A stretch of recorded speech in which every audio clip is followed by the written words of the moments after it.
Orduan nago inoiz blog bat dira. Ni beti izaten dut, niri oso gutxitan gertatzen zait, denbora pasatzea konturatu gabe, eta gertatzea idazten. Zerretetan pasatzen idazten, eta begiratzen dut guen, hemen konturatu. Orduan, estudio oso polit bat, Julio Cortázar da, bere idazte gustoenetariko bat, izan da aspalditik. Julio Cortázarrek badauka ipuin bat, El perseguidor, izena du, eta hor dago, protagonista da, saxofonista mozkor bat.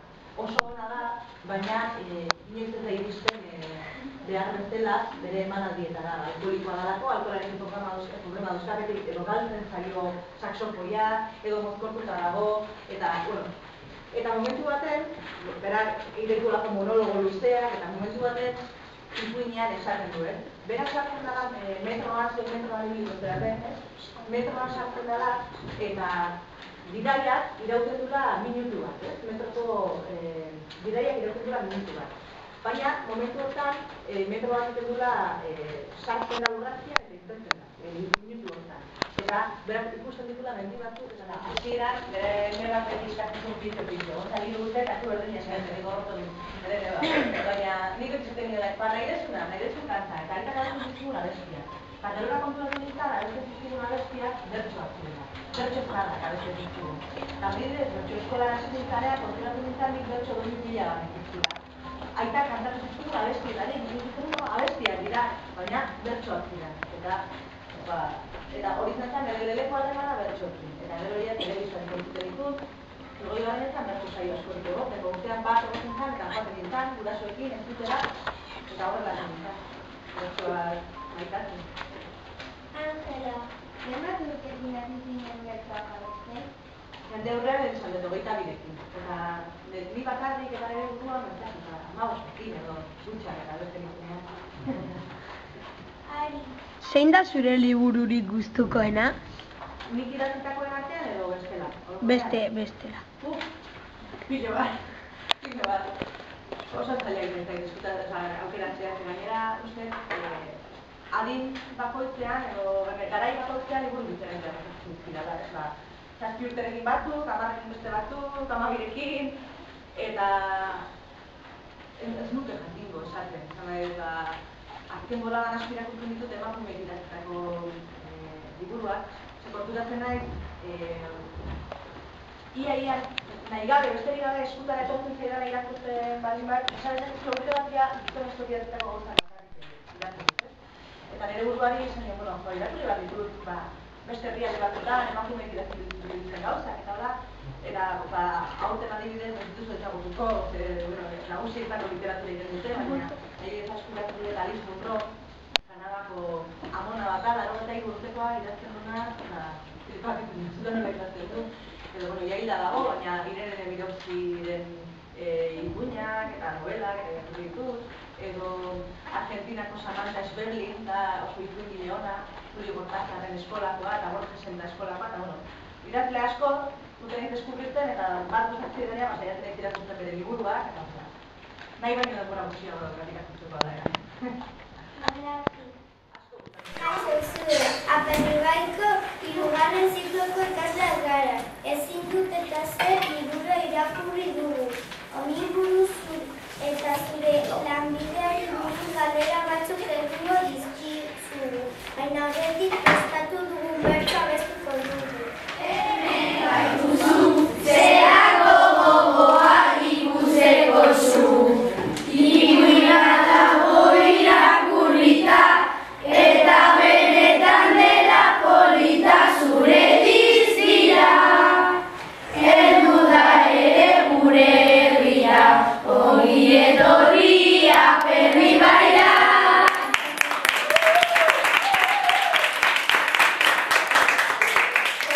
Ni baino bertsolari hobeak zeraterik zera gutxi bat izena, eskerrik asko. Ondoren elkarrizketa egitera pasatuko gara. Maider. Gauza bat, ez dezu bat egin gertuago? A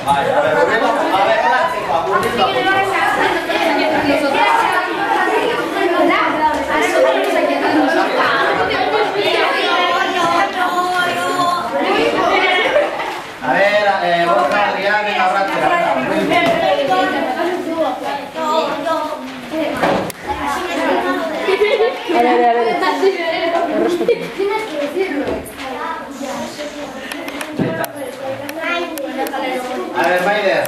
galdera, a ver. Entzute zuen, nola daukazu, ez? Berak entzun behar du, a ver. Bueno, lehenko esako dizuet, erantzuko ditu dala zuen galderak, eta gero bukaeran gustatuko litzaidakeela zuekin pixkara jolazteak. Kantatuko dizuet egingo den bertxotan, zuekin egualiko dugu jolasen baina edo, bale? Denbora matematikoa digu nintzen. Eta horrein, erantzuko izkizuet galdera, zergatik eragatu duen idazle izatea.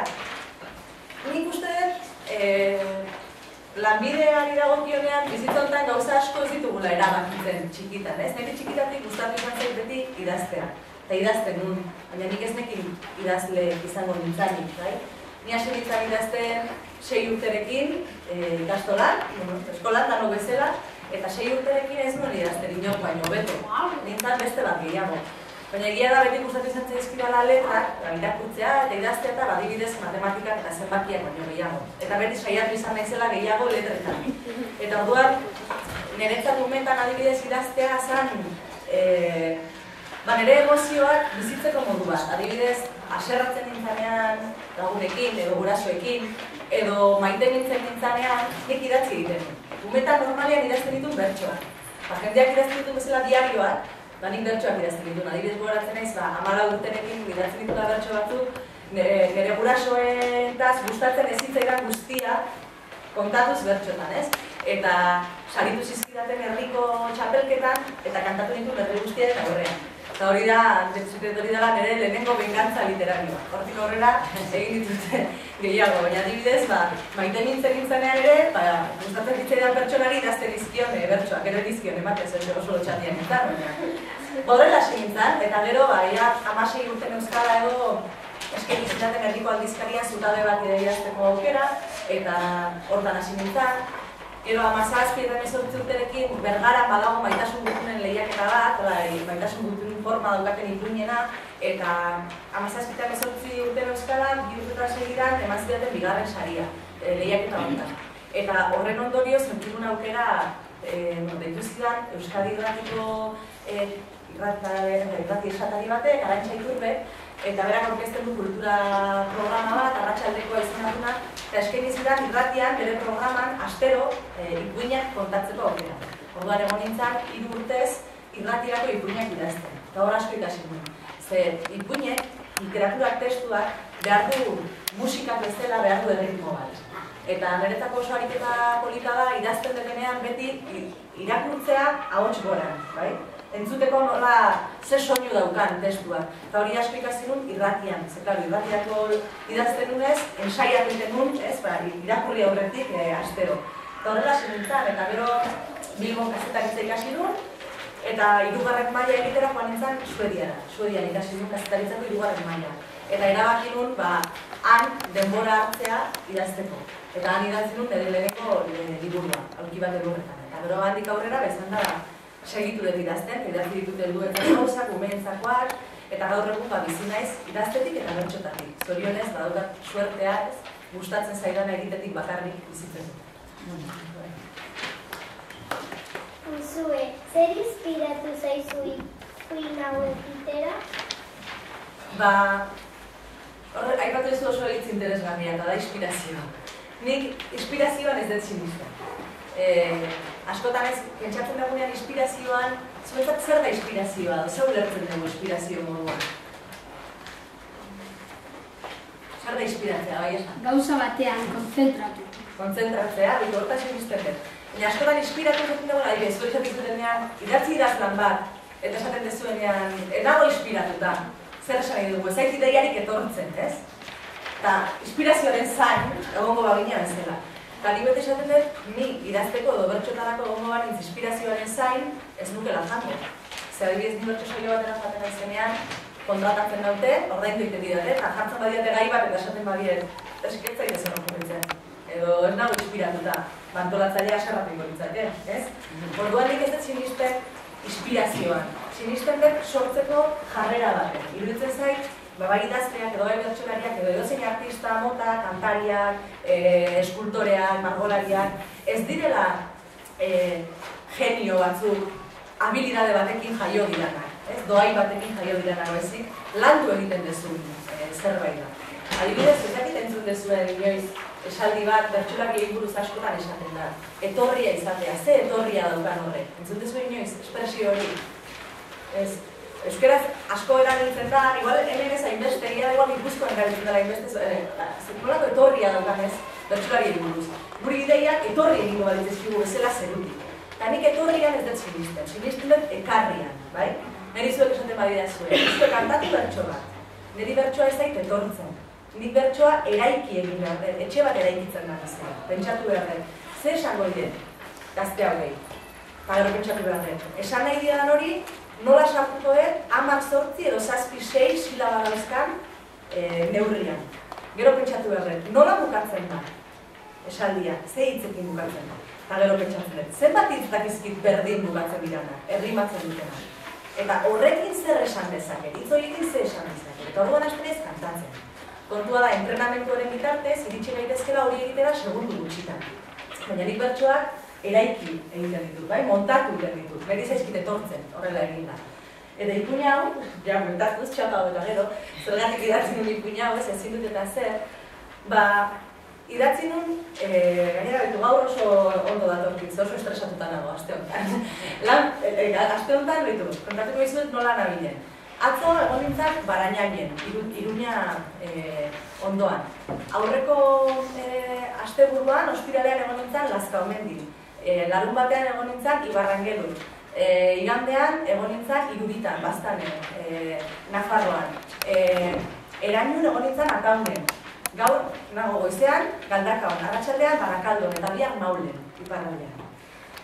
Orduan, beti ez da horrela izaten, aste hau da, esatekoa, zoratuta nago edo, baina askotan gertatu izan zait, nire bizitzan ikusten txiki-txikitatik, sentitu izan naizela, maitatuagoa, ez nire gurasoekin dutelako maite, igual nire ulertzeko moduagatik, edo, bueno, umetan horrela bizin duen, ez? Sentitzen izan maitatuagoa egiten dituen gauzengatik, nintzenarengatik baino. Eta orduan, beti izan dut, beldurra handia gauzak gaizki egitea. Zerbait gaizki egingo batu, pentsatzen nolako inguruak ez ditula maiteko. Eta beti izan ez oso perfekzionista.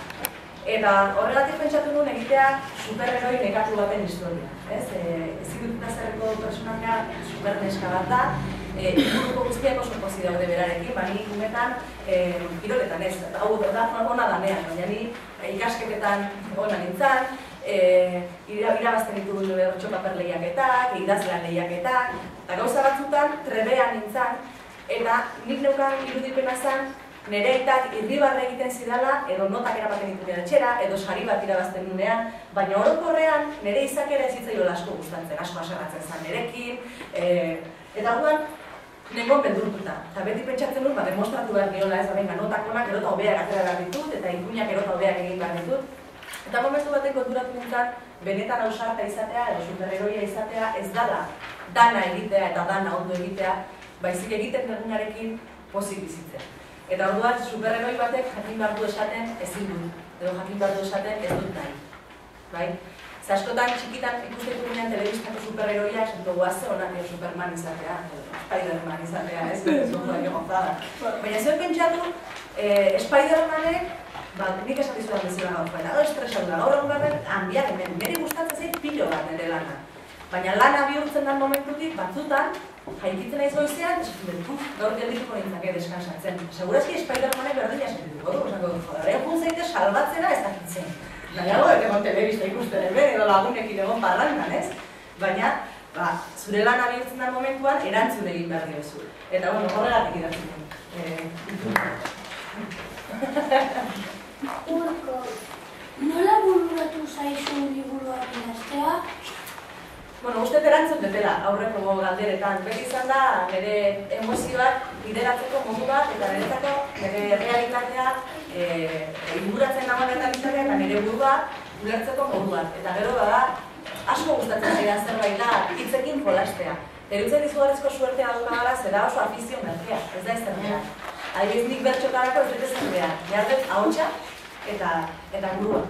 Ez dut beste materialik behar, ez? Gainera gaur egun ez, krisi garaian eta zuk imaginatu, baldin bazera eskultore bat lan egiten duna brontzearekin, behar dezu, hasteko materiala. Behar dezu, segun nolako eskulturak egiten dituzun, gela handi bat, ez eskulturariek edukitzeko eta. nik suertez afizionatu nintzen oso gauza merkera. Behar dut, bolígrafo bat eta papel bat, edo airea, ez, beste ez. Eta lagunak, kantatzeko beraiekin. Horregatik gustatzen zaidalako idazten. Kantatzeko. Xavier, zenbat urtekin hasi zinen abesten? Abesten? Abesten hasi nintzen txikita. Idazten daukazu, bertita. Idazten lehen kontatu dut, orduan abesten kontatuko dut idazten, hasi nintzen dara bezala, lehen esan den bezala. Eta abesten ere bai, nire beti gustatzen zaita abestea. Eta txikitatik nintzen bertsozalea. Gustatzen zitzaidan telebistan bertsoak entzutea, itzetik hortzera ikusten nun, eta asko gustatzen zitzaidan. Baina inguruan, elgoi bakarra naiz, eta elgoi baren ez neukan bertsozalerik inguruan. Nire lagunei zitzizkien bertsoak gustatzen. Eta nik bertso eskola baten, bertsolari asko hasten dira oso umetan, zuen adinerako jende bat hasi daia bertso eskoletan, gara daude zuen adineko bertsolariak. Baina nire hasi nintzen Bilbon, nik Bilbon ikasten bertsotan, 20 urterekin, Santutxuko bertso eskola. Nik aurretik kantatzen dituen bertsoak, ala hola, dutxan, edo parrandan irtetzen nintzanean, baina lehenengo aldiz bertso eskola baten eta batean, improvisatzen hasi nintzen Santutxu 20 urterekin, eta jende aurrean lehenengo aldiz kantatzen 22 urterekin. Orduan, daramantzat jende aurrean kantatzen zazpirika. Nire, nola edo zergatik erabatzen dut superneska bat protagonista bat? Hori ere uste esplikatu dutela, superneska izatea zergatik, kanpotik jendeak ikusi dezakelako momentu batuen superheroi bat familia artean, gauza kontu egiten ditu norbait, baina askotan igual pertsona hori ez dago pozik, horregatik. Derek, asko kostatu zitzaizun liburua ikastea? Liburu hau ez. Historio bakoitza desberdina da. Adibidez, helduentzat idazten betenean liburu askoz luzeagoak izaten dira. Adibidez, helduentzako orain arte argitaratu ditut bi liburu, ipuin bilduma bat eta novela bat, orain ari naiz idazten hirugarrena, udazkenean aterako da, eta bakoitzarekin bi urte liburu pasa ditut. Justu, kasu konkretu honetan, ipuin hau idatzen dut ordu bete baten eta nire kotxe barruan. Bi hitzaldien eskuan eta bi hitzaldien tartean. Baina horrek ez du esan nahi, ordu beteko prozesua bakarrik izan. Zaren, nik historioa buruan eukan. Aspaldineko, kontatu behar dut, superneskalekatu baten historia eta buruan eukan. Eta alako baten, arte bat eukan, eta esan du, jarriko naiz, ate bat hartzen un bitartean kotxean, tuta dut kuadernoa, eta venga, apuntatuko ditut ideak, eta idatzi du. Gero etxeak ja, zuzendu, eta horrela idatzi du. Mikel, beti egiten dituzu liburu laburra? Ez. Esan dizuet, adibidez beste helduentzako idatzi ditudanak, bate dauzka berrehun piku horri, eta besteak 150, edo historiak eskatzen dira. Segun zer kontatu nahi duten, historiak behar duna egiten dut. Gero egia da, umeentzat idatzi behar detenean, munduan hartzen dezu eta laburrago idazten dezu. Eta helduentzat idatzi behar dezunean, luzeago. Aitor, noiz hasi zinen liburuak idazten? Lehenengo liburu argitaratu zidaten 2007. Hori dela 6 urte. Gero, kontua da gauza da idaztea, beste gauza da argitaratzea. Publikatu bidate idatzen dudana, baina gutxiago, hori bertatzen da, nik idazten dut, eta idazten dut gauza horietatik gauza batzuk publikatzen dira, eta beste batzuk ez dira publikatzen, gauza batzuk hobeto urtetzen dira, besteak gaizkiago. Baina lehenengo liburua izan zen aurki bat edurretan, helduentzako ipuin liburu bat, eta hori 2007.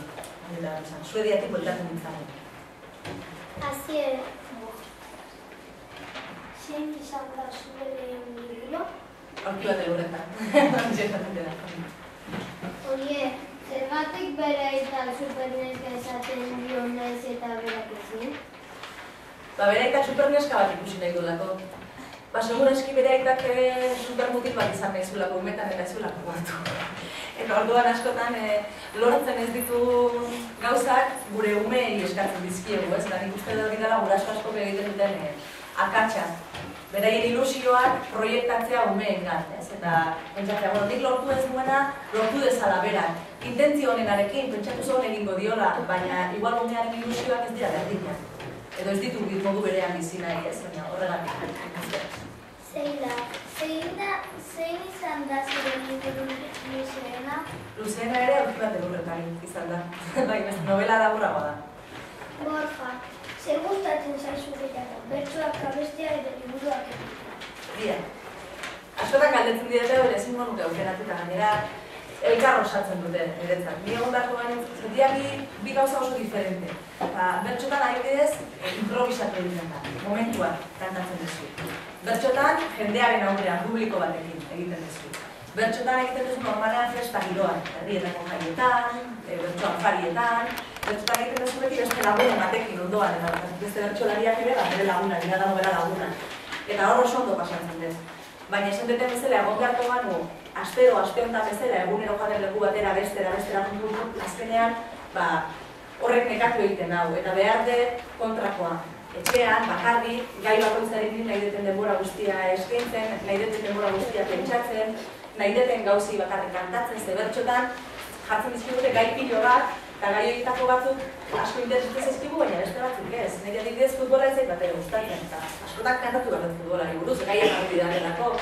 Eta adibidez idazterakoan nik aukeratzen dut. Zer buruz, nahi duten ari buruz, nahi duten ainaren gorak, orduan elkar osatzen dute. Aldere besere balit, egongo bat, intzegon guztia bakarrik etxean idazten, espertuko nintzake, eta falta modako dituzke lagunak, eta festa giroa, orduan elkar osatzen dute. Nola aukeratu zenuen liburuaren izenburua? Izenburua izan zen, pentsatu nunean superheroi baten historia ez, pentsatu nun zer ez dute inoiz esaten superheroiek. Eta konturatu nintzen, superheroiek inoiz ez dutela esaten ezin dut.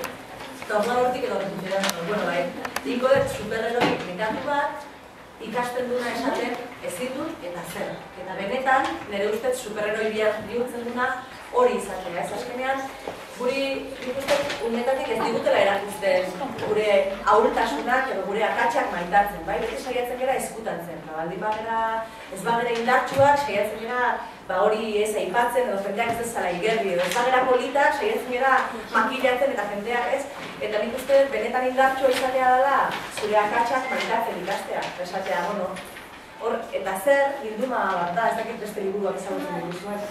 Liburu hori beti da horrelakoa ez, lodian ez eta zer. Nik bi ama dauzkat eta zer. Nire futbola gustatzen eta zer. Nire amonak nobioa du eta zer. Orduan, pixka bat beste ahulunetzat edo barregarritzat ikusi ditzaketen gure alderdiak onartzea eta esatea da. Nik maite dut, nire amonak nobioa da eta zer. Oso, ondo, bera posiblea eta nire bai. Edo nik bi ama dauzkat eta zer. Edo nik ez dut aitarik eta zer. Bakoitzak gure realitatea onartzea eta horrekin bizitzea ez. Hori da benetatzen dut, superheroi izatea, ez kontrakoa. Adrian, nondik ateratzen dituzu nahiak liburuak egiteko? Bizitzatik. Gertatzen zaizkidan gauzetatik, kezkatzen dauten gauzetatik, aserretzen dauten gauzetatik, ilusionatzen dauten gauzetatik. Adibidez liburu hau sortu zen nire aserre bat izan dakoa, nire umetan aserre, igual egiten konturatzen aserre nengola, baina aserre nengo beti demostratu behar dut zaurai. Baina gerria, ulertu detenean nire ez nagoa, idatzi dunean ez nekon aserre eta maitasunetik idatzi nun. Bai nire aitarekiko maitasunetik, bai izan nintzen umearekiko maitasunetik, baina txikitan, benetan, niri eragiten zidan zerbaitetatik, ez? Etaparik zoriontsuenak eta errezen. Eta nik esango duke bizitzeko etaparik zailen direla. Zehumetan, sentitzen ditugu gauza pilo bat, baina askotan ez dauzkago erragintak horiei aurre egiteko. Baina adibidez, momentan hori ez sentitzen dunean, egin behar dana ondo bestela naute maiteko, ez dakiz zer, ez nola inor inguru hori konpartitzeko, gainera, jasotzen dut informazioa guztu kontrakoa zen, danak oso pozik, ni gero talan gehiago egin, danak oso pozik, ez da iruditzen zen, momentan, askotan ez dira kontutan hartzen gure sentimentuak. Zuek ere egunero ez zerate pozik egongo. Batzutan aserratuko zerate, burreaniko dizuete patioan, nota txarrak ematen dizkizuete eta beldurra ematen dizkide hori gurasoei irakiztea, edo gurasoekin aserratzen zerate, edo baztertuak sentitzen zerate zuen lagunak nahiago dugako beste batekin plana egin. Ikuste gauza horiek danoi gertako zaizkigula eta gertatuko dira. Argentinako Samantha Schberlin, oso iruingile ona, Julio Cortázarren eskolakoa eta Borgesen da eskolakoa, eta idazle asko guten ez deskubritzen eta bat guztatzi denean saiatzen ez irakurtzen bere liburuak, eta nahi baino denbora gutxiago daukat irakurtzeko ala ere. Gora, zi. Noiz hasi ziren liburuak idazten? lehen ere erantzun dut hori, ez? Bai. Suediaren gola, Braia. Jendeak kaletik zurekin gelditzen da itxegiteko. Zuzen ez horre ezagutzen nauten? Bai. Nik ez dakit, da oso, ni herri txiki baten bizi naiz, Getarian bizi naiz, eta nik Getarian ez naiz Uxue Alberdi, idazlea Uxue Alberdi lotxolarian naiz, intetan Getarian naiz Uxue lurren ama. Eta gelditzen naute, beste umeen gurasoek eta laguna dezkaketa normal. Beste dozik lanbide piko banu bezala.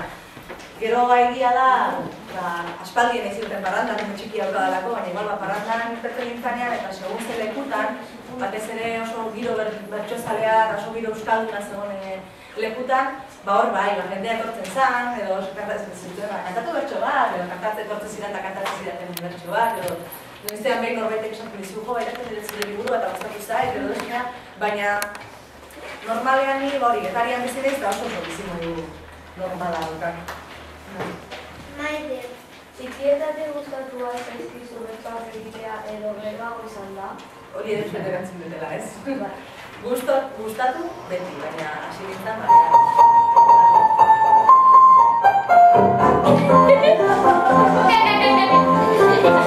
¿Qué es esto?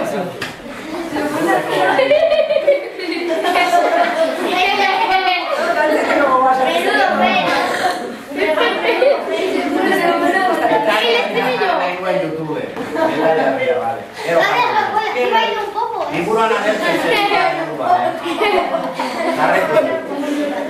Egizu Getarian daukagula arratoi bat.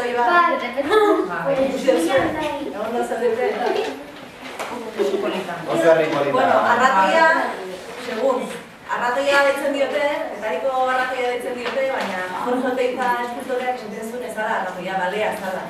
Egia da, bale forma daukala deitzen zuen. Nola izango da arratoi bat itxasoan? Itxasoan balea, eta Getariako balea ere izan daitzen.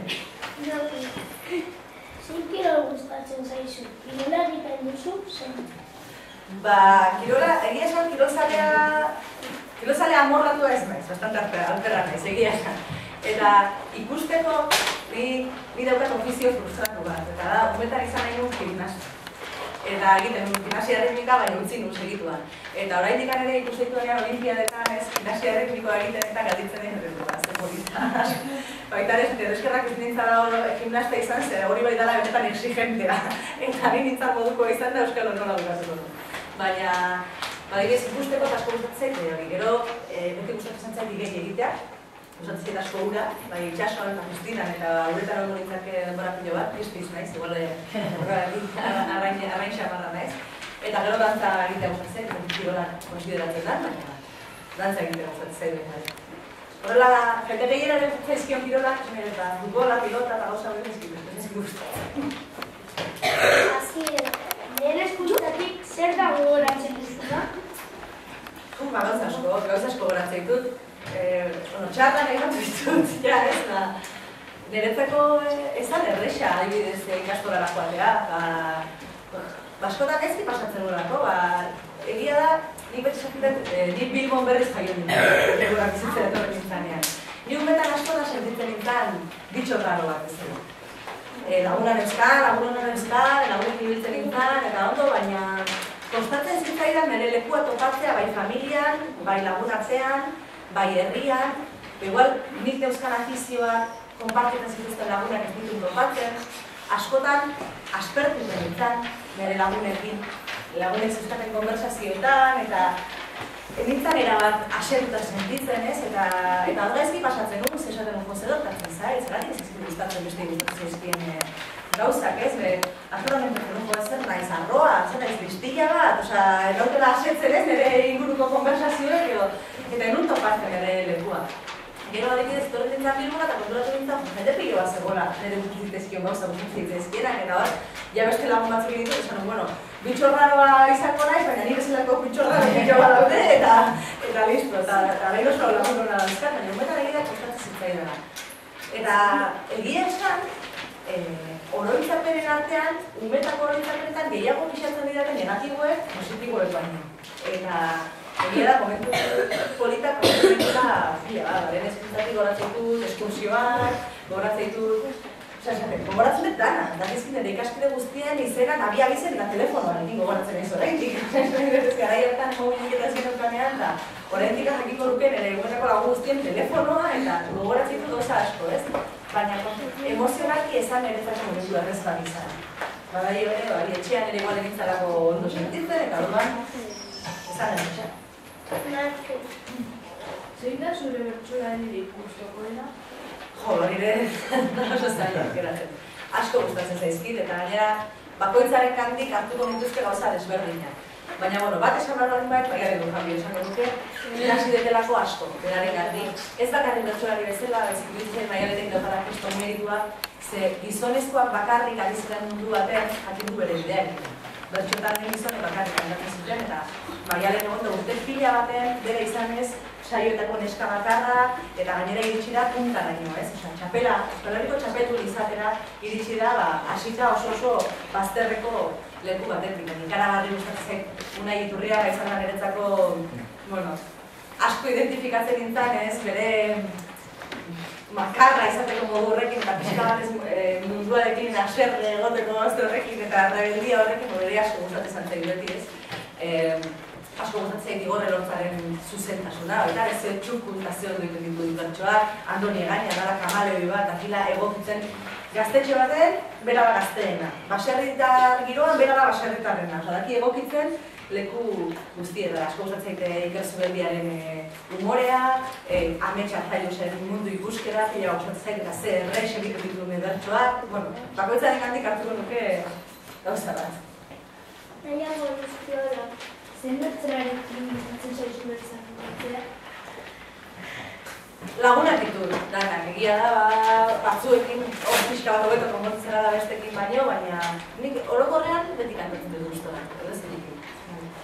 Nahi aguantez. Bizkaiko erdi bat aukeratuko behar da zen egun bat zerbiteko familiarekin zein izan zen? Familiarekin. Aferibai. Ez dakit, familiarekin jugo nintzaken... Dago askotara, adibidez, arbolera da, jugo nintzake. Edo jugo nintzake... ¿Aquí suena una buena arbolera? La bolera.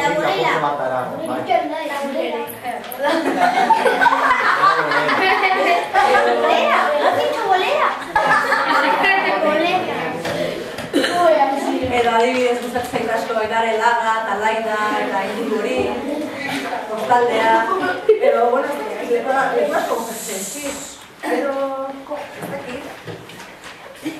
Edo zin, egia esan, leku asko gustatzen zaizkit Bizkaian. Gero adibidez hori familiarekin, eta adibidez parrandan, lagunekin, familitzake Bilboko aste nagusira beti. Gero, baina niretzako Bilboko aste nagusiak eta Bilbon ikasi nunetik niretzat Bilbo hiri magikoa da, asko, pila gustatzen Bilbo. Nik Bilbo beti esaten eta parkatzen dut kotxea beti, eta zena izanena, kotxetik. Hola, karga piten hau, pila gustatzen. Edo Durangora San Pausotan, edo bat badaude horako herri batzuk asko gustatzen zaizkida. Gernikan egoten aizu, asko nire ikotea Gernikakoa da.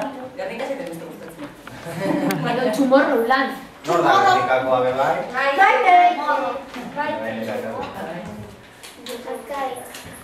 Zein da zuretzat Euskal Herriko txokorik polekua? Ez dakit. Ez ki asko gustatzen zaizkit. Hasi bardeetatik, Nafarroan ez, desertua. De repente, herri baten ikustea daudela desertua. Egon zeratik ez, Euskal Herriko desertua? Bai. Bardeetan egon zeratek?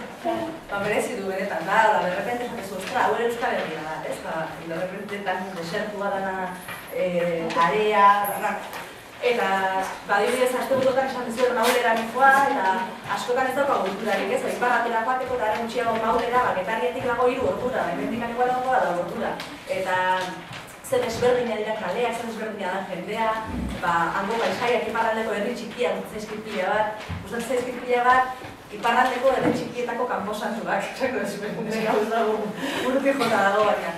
Iparraldean kanposantuak daude herriaren barruan, elizaren ondoan. Eta dira oso kanposantu txiki-txikiak eta dauzkateganek lauburuak eta dira oso leku atseginak. Hegoaldean dauzkagun kanposantuak dira askoz ere tristeagoak eta repeluz pixka bat ematen dute, baina hangoak ez dira olako museo txiki bat zuzela eta gustatzen zaizki, edo, ez dakit, bizina izen herri asko gustatzen zait, Getari asko gustatzen zait, ez dakit.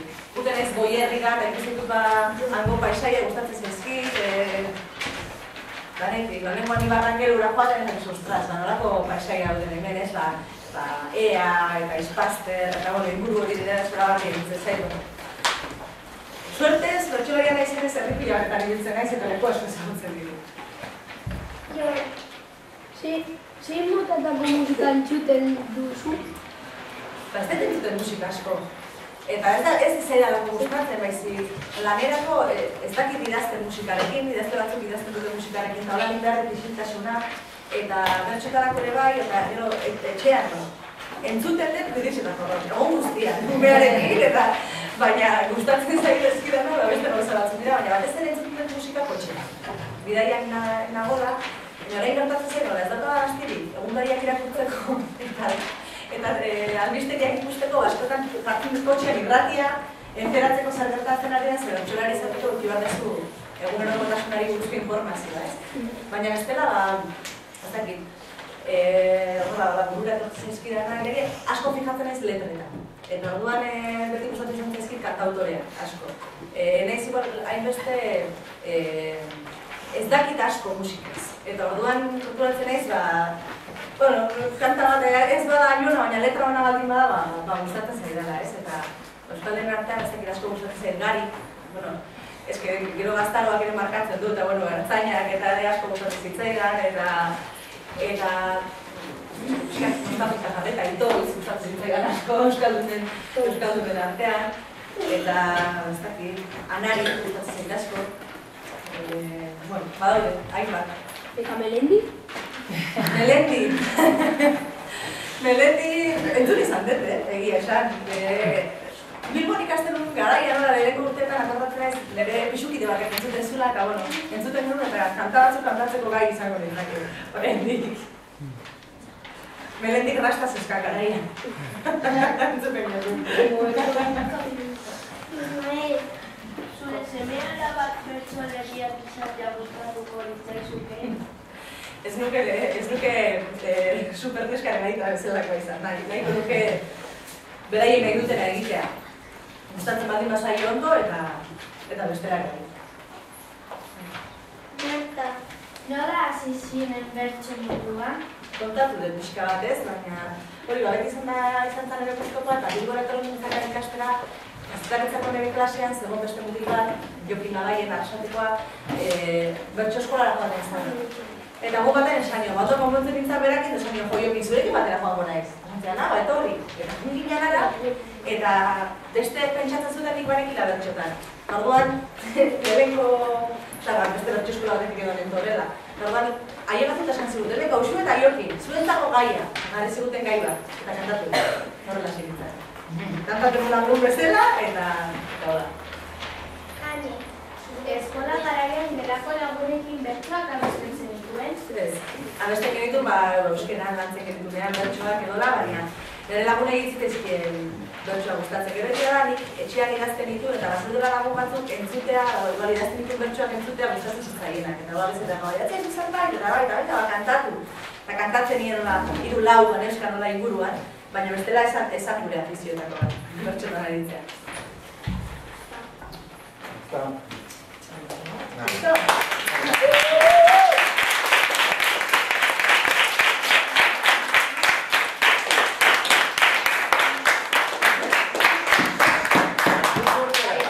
Santurtziko bertu eskola, Hortze bertan, Santurtziko bertu dagoen. Zer parte bai? Justo hortik, igota. Amar minutu? Vale. Eta 10 minutuko bertso bat kantatuko izule. Zuek esan, ez pasatu gara 10 minutu eta ukatuko dugu. Bueno, bauda segidila, joan behar da rimen bila, izan behar da abila, zeren ditu rima pila, mutiltan eskatila, zenolako kuadrilla, jarri zaidan parez pare, baina siko naizalare kantuz banaka zuei dardoak tiraka, gaur parre egiteko behar dugu ta hobeto. Hemen daukat kriston neska pixkat lotxatuta ez da, eta aurreko morekin kantatuko aldu nerekin, nola duzu izena? Felixaren onena da, berak dun pazientzia eta inteligentzia jarri da nere ondoan, irriparre bat ahoan eta aguantatzen nau hemen egun eta gau, ta bere ondoko neska, bera sara dugu ez da, bera morena, nik eala nahi nukena, eguzkia behar dut nik azal zurian truk. Hemen dagoen parea, karakola eta barea, eta usue lotxagabea, oango naiz beste aldea, eta hemen mutikoa, da kategorikoa, besoak buruzatuta, ote zaude lotxatuta. Usu ez izan gaiztoa, usu ez izan astoa, pakean utziko dut, gorrotan azazuzan.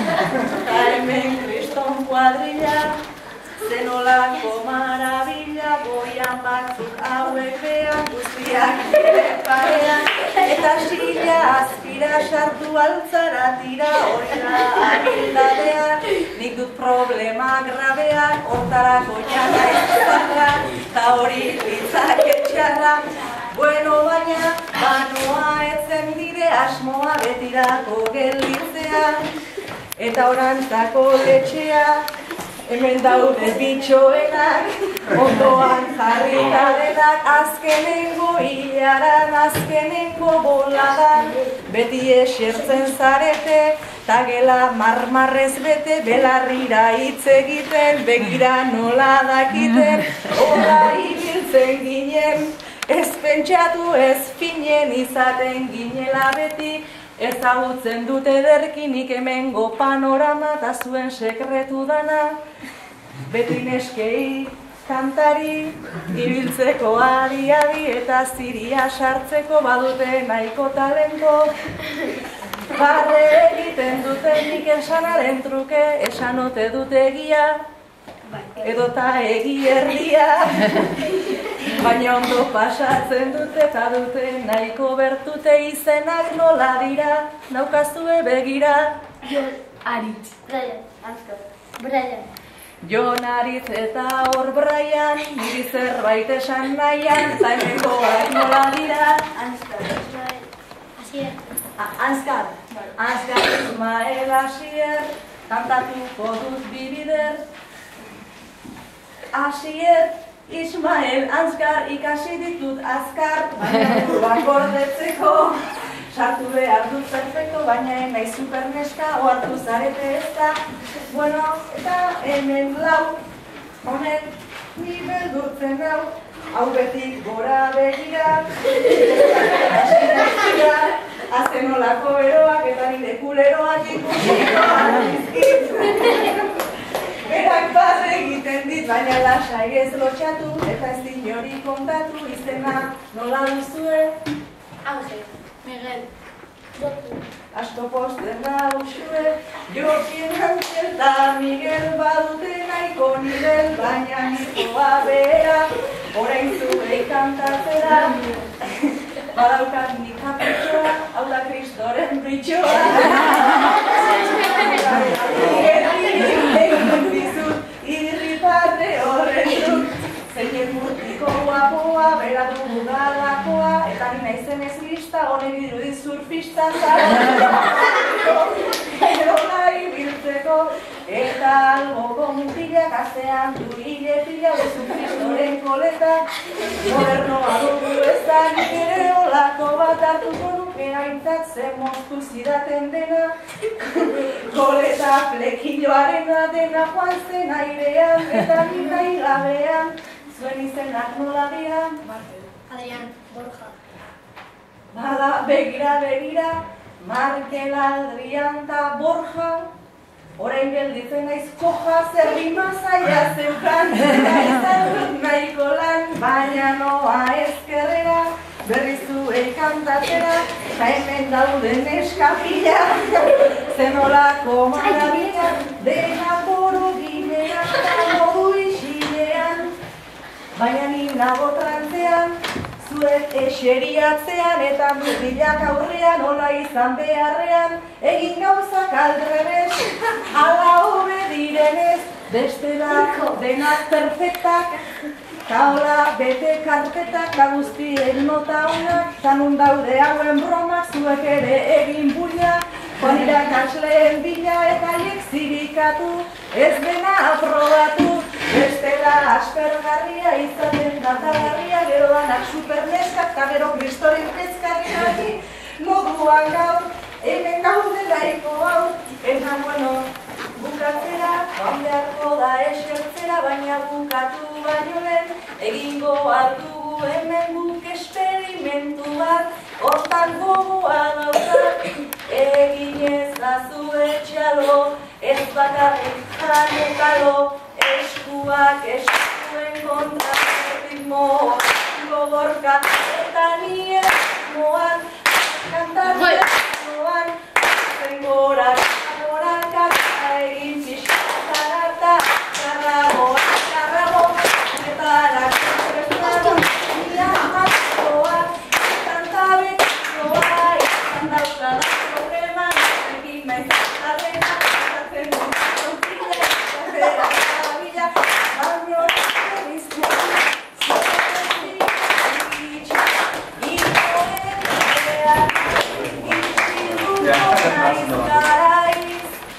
ja gelditu naiz kao, mil esker galdakao, jarraitu alai alai, ondo izana berri bai.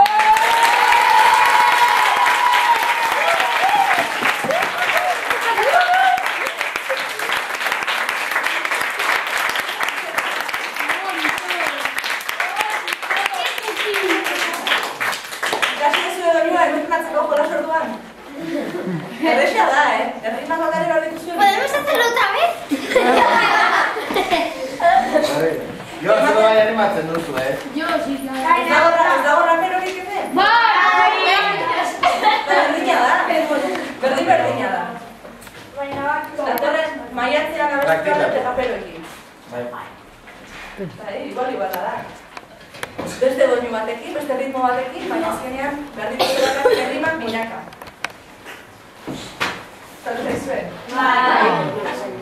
Probatuko dugu musika negan, a ber zela.